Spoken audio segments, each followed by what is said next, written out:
Next week is my son's birthday, and I'd like to order a cake for 20 people, Emily said. Hearing this, I fell silent. 20 servings isn't a typical request, but she must have known I couldn't refuse. Understood, I muttered softly. Emily smirked unpleasantly, but I was determined to have the last laugh. I clenched my fists, resolute not to let her have her way. My name is Rothy. I'm a regular housewife who works part-time at a local supermarket. My only son, Nicholas, graduated from college and found a job at a nearby company. We are a happy family living together harmoniously. However, there's one unpleasant person at my part-time job, Emily. Emily's father, Christopher, is an executive at the supermarket. She transferred here from a different company about 2 years ago. Despite being a full-time employee hired mid-career, us part-timers, including me, have been here longer. From the beginning, Emily has been arrogant, ignoring advice and guidance. Both the staff and part-timers are at their wits' end. About a year ago, a part-timer named Rachel confronted her. Emily, even if your dad's an executive, you're just an employee here. We part-timers are your seniors. You should speak respectfully and listen to our advice.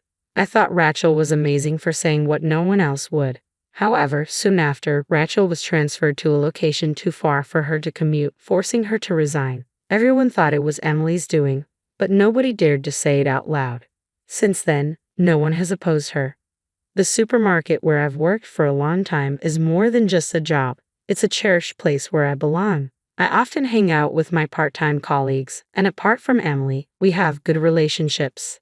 Then one day, as I continued to work, hoping for these happy days to last, something happened. Mom, I'm thinking of getting married, Nicholas announced. My husband Dylan and I were overjoyed. Truth be told, I always wanted a daughter to go shopping with, have tea with, and share a mother-daughter relationship. But after Nicholas, we weren't blessed with more children, so that dream remained unfulfilled. I hoped that by getting along with Nicholas's wife, I could build such a relationship. What's she like? I eagerly asked.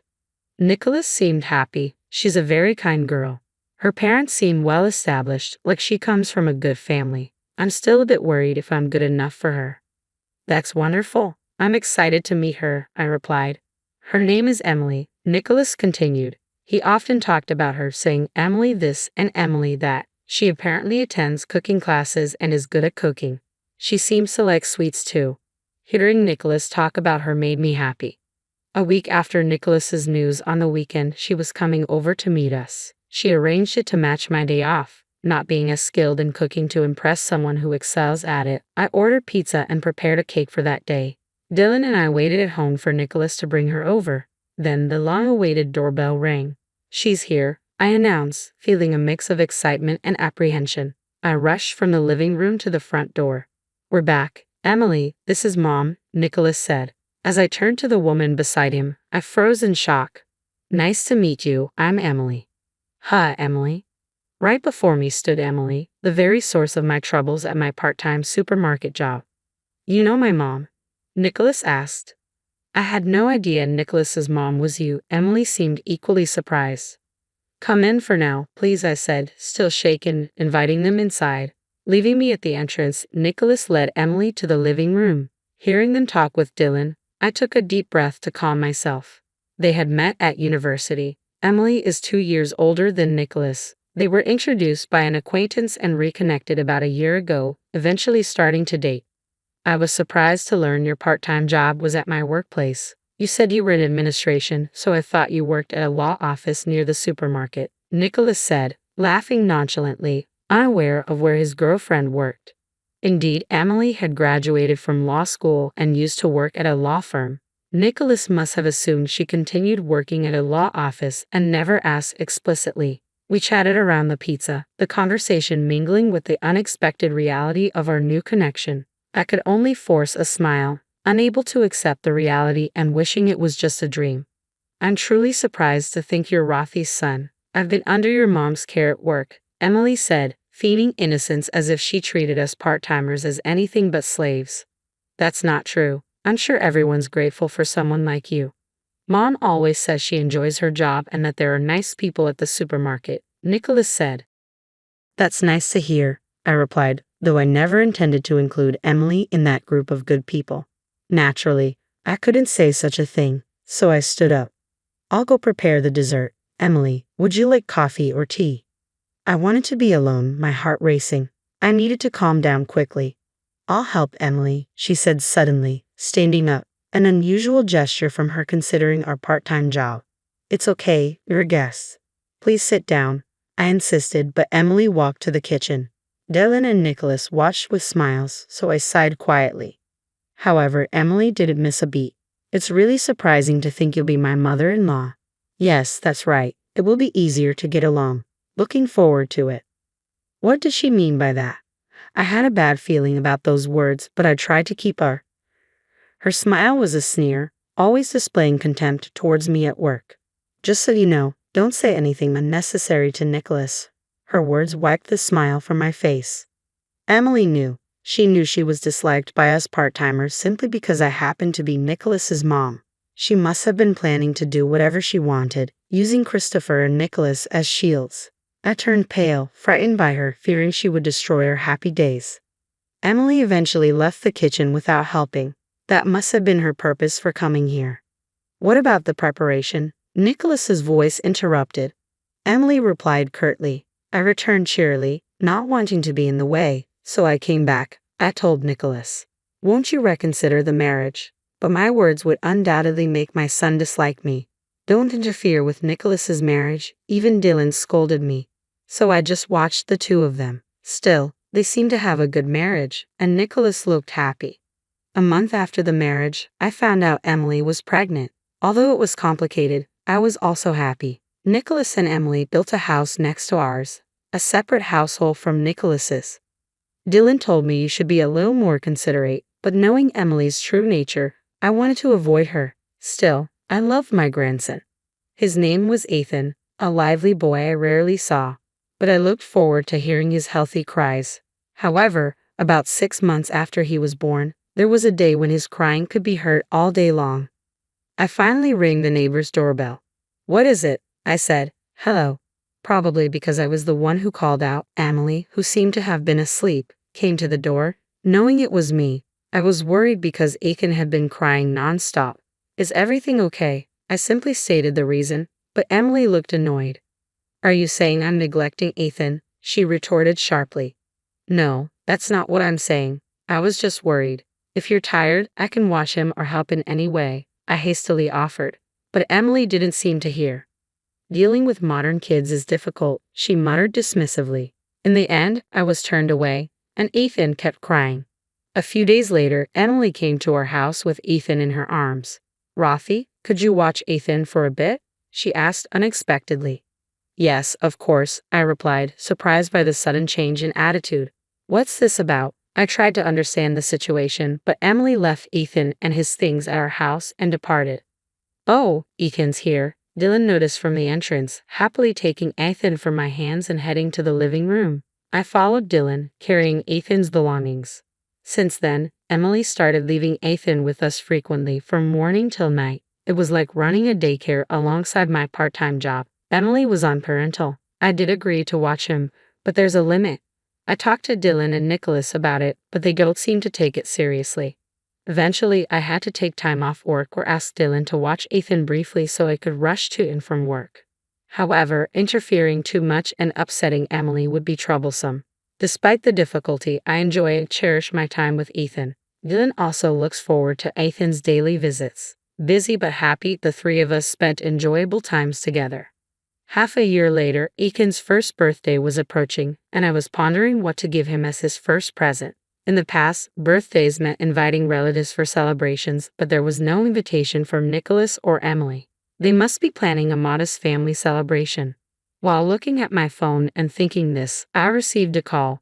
It's Emily. What could it be? I answered the phone suspiciously, as Emily usually didn't contact me.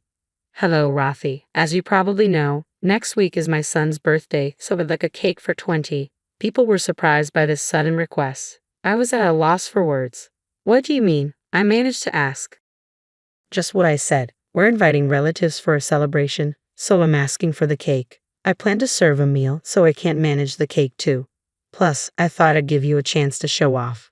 Aren't I kind? Emily's words filled my mind with question marks.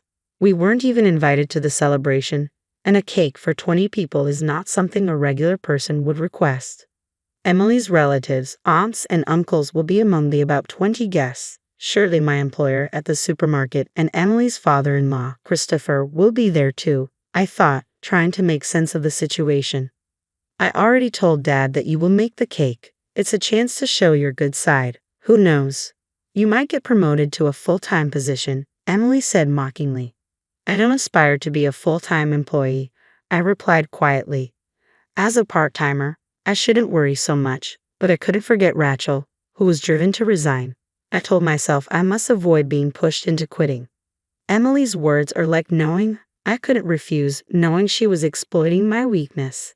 Cakes are easy. I'm more experienced in cooking, so I'll give advice, she said presumptuously, more than I had anticipated. Reluctantly, I agreed.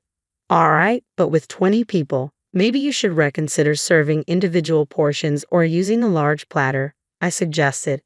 Ha? I'm the senior here. I'm not asking for advice. And what do you mean, okay? Can't you speak more respectfully? Emily retorted sharply. What kind of person is she? I held back my words, muttering quietly, understood. I could imagine Emily's smirking face on the other end of the phone, my frustration seeping through. She probably planned to ridicule me by presenting her perfect full course alongside my poor cake. But I wouldn't let that happen. I made a decision. Of course, Ethan was the star. I wanted to make his first birthday memorable, even though he wouldn't remember it. I started planning the cake design and went to a baking supply store for ingredients. Though I felt forced, I was also excited. Emily seemed annoyed by my amateur excitement. It won't amount to much. You should have asked me, the senior, for advice, she said when she came over to scoff. But I had no time for that. Later, Dylan and I were officially invited to the birthday. On the day, Dylan, with nothing else to do, left early for their house. It's too early, I said, but he was too excited. I sent him off with a smile and got up, ready to prepare. I muttered, checking the time, when the doorbell rang. Rothy, are you ready? Emily started entering without permission. She frowned upon seeing me relaxed. What, you were sitting? Where's the cake? I was about to start. Don't worry, I'll bring it on time, I assured her. It was only 8:00 a.m., 4 hours until everyone arrived, but Emily was shocked. An amateur can't make a cake for 20 people in 4 hours, she ranted. I've been preparing perfect dishes since 4:00 a.m. Don't ruin the event. Okay, I get it. It's Ethan's birthday. I wouldn't do that, I snapped back, making her frown even more. Just make sure to bring the cake by 12:00 p.m. She left, snorting. Was she bragging about finishing her part? I laughed at her frustration, doing nothing until the door closed. Then, I started. I brought the genoise from another room to the kitchen. A cake for 20 people can't be baked in a home oven, so I had borrowed a friend's oven to bake the large dough. I decorated it with prepared cream and fruits, made Ethan's favorite cars from cookie dough, and by 11:00 a.m., I was satisfied with the finished cake.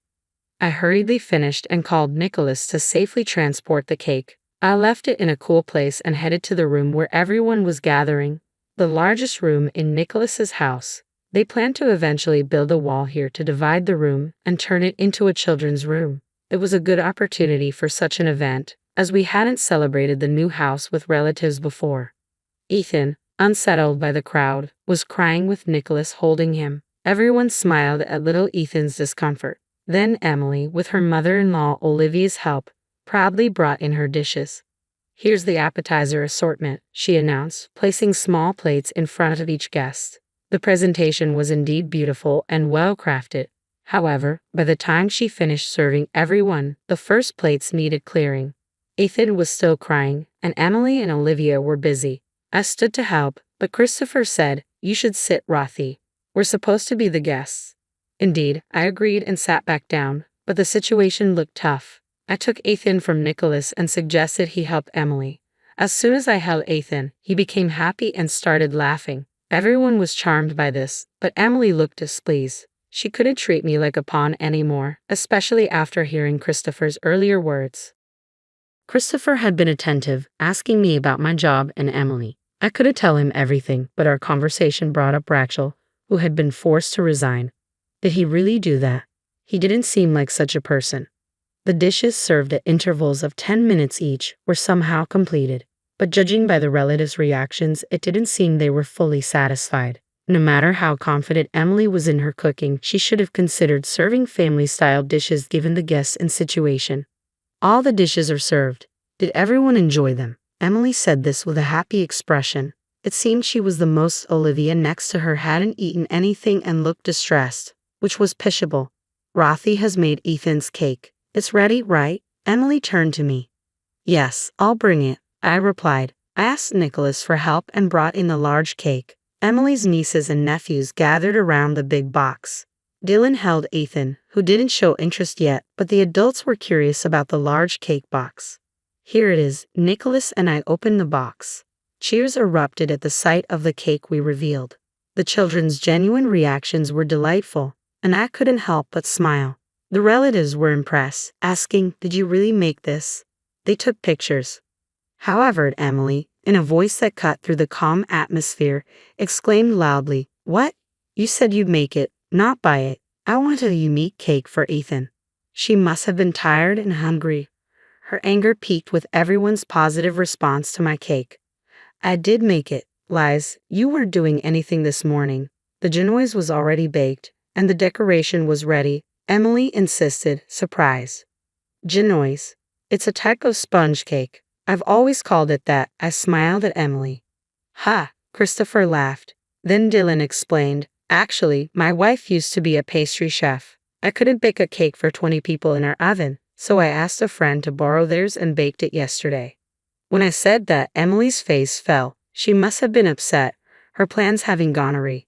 It was fun to bake such a large cake after a long time. Thank you for the opportunity, Emily. Now, let's take pictures with Ethan and the cake, and then we can all enjoy it, I suggested. Seeing everyone's the most gratifying part was seeing everyone smile. Ethan, influenced by everyone's joy, smiled too. The group photo captured Emily's stained face amid everyone else beaming, a moment worth cherishing without any malice. While everyone enjoyed the cake, I held Ethan, who happily ate his own cake made of yogurt cream and banana pancakes. After seeing off the relatives and cleaning up with Olivia, I finally had a moment to relax. "Ethan is really attached to you, Rothy," Olivia remarked, watching Ethan in my arms as we all took a coffee break. Nicholas responded, "She always looks after him." I noticed Emily's stunned expression, but before she could react, Christopher intervened. "What do you mean, always? Aren't you on parental leave?" Christopher's question caught Emily off guard. "Well, not always, just occasionally, like when I go to the hospital," Emily replied sheepishly. I gave a wry smile, unable to say anything.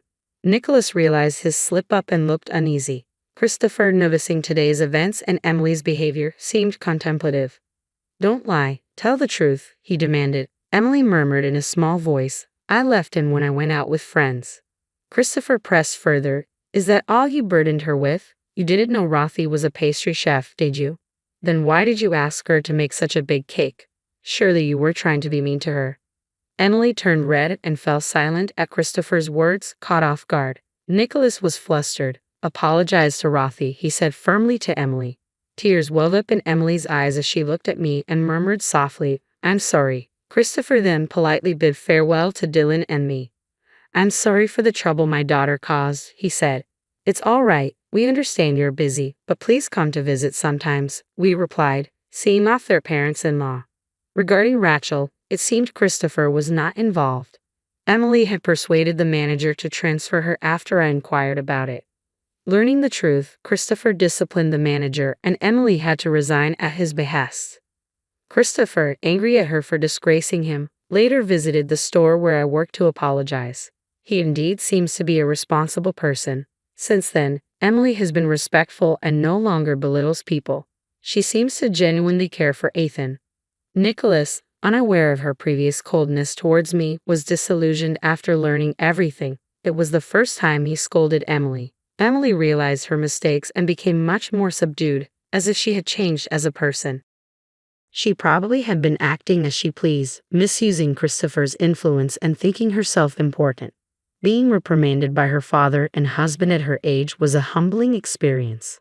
While I inwardly chuckled at this, I felt relieved. Looking at the photo from that day, I naturally continued my part-time job. There was no longer the needless burden of unexpectedly taking care of Ethan, so it didn't cause any issues with my shifts.